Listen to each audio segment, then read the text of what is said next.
Hello everybody. इस video में हम बात करेंगे इंडियाज़ फर्स्ट एम्पायर द मौर्याज़ की, इतिहास के नए युग के शुरुआत की। यह कहानी है दासी पुत्र से मौर्य साम्राज्य के महान सम्राट बनने की, एक प्रतापी राजा की। इस साम्राज्य में एक महान प्राचीन शिक्षक थे। वह इसके अलावा एक दर्शन शास्त्री, एक प्रसिद्ध अर्थशास्त्री और मौर्य साम्राज्य के शाही सलाहकार भी थे। वह थे चाणक्य, और इन्हीं ने अखंड भारत की नींव रखी थी। तो शुरू करते हैं new series on the Mauryan empire. यह साम्राज्य वीरों की वीर गाथा का सूचक है, चाहे वो चंद्रगुप्त मौर्य हों, उनके महान गुरु चाणक्य या महान सम्राट अशोक। मौर्य भारतवर्ष का सबसे गौरवशाली साम्राज्य था और इसकी संस्कृति व सभ्यता आज से लगभग 2500 वर्ष पुरानी है। मौर्य वंश की नींव 321 ईसा पूर्व में पड़ गई थी, जब चंद्रगुप्त मौर्य ने अपने महान गुरु चाणक्य की मदद से नंद वंश पर आक्रमण किया था। अब आप सोच रहे होंगे, मौर्य वंश में नंद वंश का क्या तात्पर्य है और कौन थे नंदवंशी? इसे समझने के लिए आपको मगध पर शासन करने वाले साम्राज्यों की क्रोनोलॉजी जाननी होगी। सर्वप्रथम मगध पर हर्यक वंश का शासन था। इसके संस्थापक बिंबिसार थे। इनका शासनकाल 544 से लेकर 412 ईसा पूर्व तक रहा और आखिरी शासक नागदशक थे। इसके पश्चात मगध पर शिशुनाग वंश का शासन रहा। इसकी स्थापना शिशुनाग ने की थी। इनका शासनकाल 412 से लेकर 344 ईसा पूर्व तक रहा और अंतिम शासक नंदीवर्धन थे। फिर मगध पर नंद वंश ने शासन किया। इसके संस्थापक महापद्मानंद थे। इनका शासन वर्ष 344 से लेकर 323 ईसा पूर्व तक रहा और आखिरी सम्राट घनानंद थे। नंद वंश के विघटन के बाद मौर्य वंश ने मगध पर शासन किया। इसके संस्थापक चंद्रगुप्त मौर्य थे। इसका शासन वर्ष 323 से लेकर 184 ईसा पूर्व तक रहा और अंतिम शासक बृहद्रथ थे। और इस वीडियो में हम आप मौर्य साम्राज्य के बारे में विस्तार से चर्चा करेंगे, लेकिन उससे पहले मगध पर शासन करने वाले दो और वंश के बारे में जान लें। मौर्य वंश के बाद शुंग वंश ने मगध पर शासन किया। इस वंश के संस्थापक पुष्यमित्र शुंग थे। इसका शासन वर्ष 184 से लेकर 75 ईसा पूर्व तक रहा।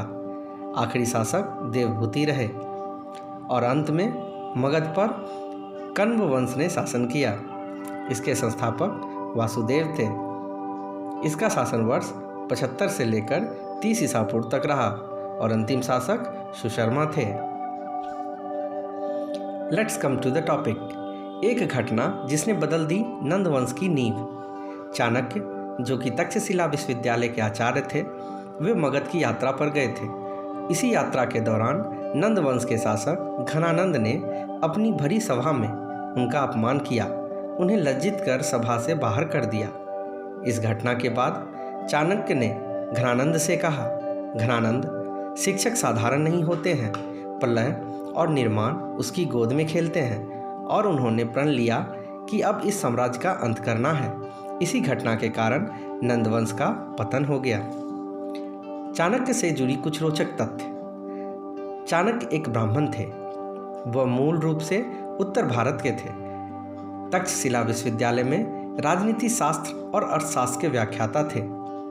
उन्हें वैदिक साहित्य में विद्वता प्राप्त थी और चाणक्य ने इसी ज्ञान को अपने परम शिष्य चंद्रगुप्त मौर्य को दी, जिसे प्राप्त कर चंद्रगुप्त मौर्य ने अपने गुरु के अपमान का बदला लिया और मौर्य वंश की नींव रखी। चंद्रगुप्त मौर्य ने 323 ईसा पूर्व से लेकर 298 ईसा पूर्व तक मौर्य वंश के शासक रहे। चंद्रगुप्त मौर्य मौर्य वंश के पहले शासक थे, जिन्हें सम्राट चक्रवर्ती कहा जाता था। इन्होंने नंद वंश के आखिरी शासक को चाणक्य की मदद से हराया था।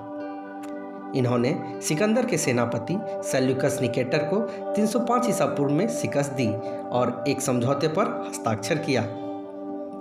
सेल्यूकस की बेटी हेलेना से इसी समझौता के तहत विवाह किया और सेल्यूकस को बदले में 500 हाथी उपहार में दिए। इनके शासनकाल में कुछ प्रमुख किताबें लिखी गई थी। इंडिका, जिसकी रचना मेगस्थनीज ने की थी। अर्थशास्त्र, जो चाणक्य द्वारा रचित विश्व प्रसिद्ध पुस्तक है। इन्हीं के शासनकाल में ग्रीक का राजदूत मेगास्थनीज भारत आया था। इसे सेल्यूकस निकेटर ने भेजा था। चंद्रगुप्त ने जैन धर्म स्वीकार किया था। उनके गुरु भद्रबाहु थे। गुरु भद्रबाहु से शिक्षा दीक्षा लेकर वह श्रवण बेलगोला चले गए, जहां उन्होंने जैन परंपरा के तहत संलेखना विधि के द्वारा देह त्याग किए। इनकी मृत्यु 298 ईसा पूर्व में कर्नाटक स्थित चंद्रगिरी पहाड़ में हुई थी। अगर आपको वीडियो पसंद आया तो लाइक एंड सब्सक्राइब करें हमारा चैनल निचोड़ the conclusion. Thanks for watching.